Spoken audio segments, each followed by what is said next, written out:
আমাদের সামনে আর কোনো পথ নাই, মত নাই, কিছু নাই, শুধু একটাই পথ, একটাই মত।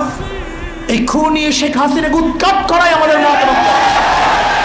এছাড়া দ্বিতীয় কোনো পথ নাই, কোনো মত নাই। আল্লাযীনা জাহাদু ফীনা লানাহদিয়ান্নাহুম সুবুলানা।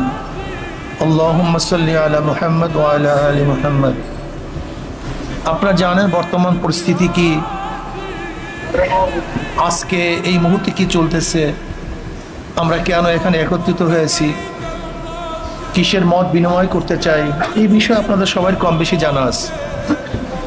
এখন আমাদের মূল কাজ হলো মাঠে অবস্থান করা, মাঠ না ছাড়া।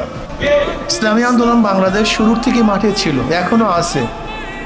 এই খুনি সরকারকে উৎখাত করার আগ পর্যন্ত মাঠে থাকবে ইনশাআল্লাহ। কোনো অবস্থাতেই ব্যাক করা যাবে না, ডুডাই। কোনো অবস্থাতেই ব্যাক করার কোনো পদ্ধতি, পন্থা, পরিস্থিতি নাই। আমাদের সামনে অগ্রসর হতে হবে ইনশাআল্লাহ। আজকে মিছিল আছে, যখন যেই সময়, রাত্রে দিনে, যখন ডাকা হয়, যে অবস্থানেই থাকেন না কেন, কোনো কৈফিয়াত নয়, ওই অবস্থায় ঝাঁপিয়ে পড়তে হবে। কোনো কষ্ট নেই, নো কষ্ট। এইটা ছিল, সেইটা ছিল, এই প্রবলেম, ওই প্রবলেম, কোনো প্রবলেম নেই। আমাদের সামনে আর কোনো পথ নাই, মত নাই, কিছু নাই, শুধু একটাই পথ, একটাই মত। এই খুনি শেখ হাসিনাকে উৎখাত করাই আমাদের মত।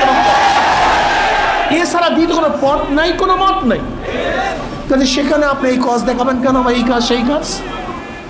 যে যেখানে আসেন, যেইভাবে আসেন, যেই অবস্থানে আসেন, সবাই ঝাঁপিয়ে পড়ুন। এই খুনি সরকারকে যদি উৎখাত করতে না পারেন, তাহলে খুন আরো বাড়বে, কমবে। যত তাড়াতাড়ি এই খুনি সরকার বিদায় হবে, তত তাড়াতাড়ি খুন বন্ধ হবে, রক্ত বন্ধ হবে।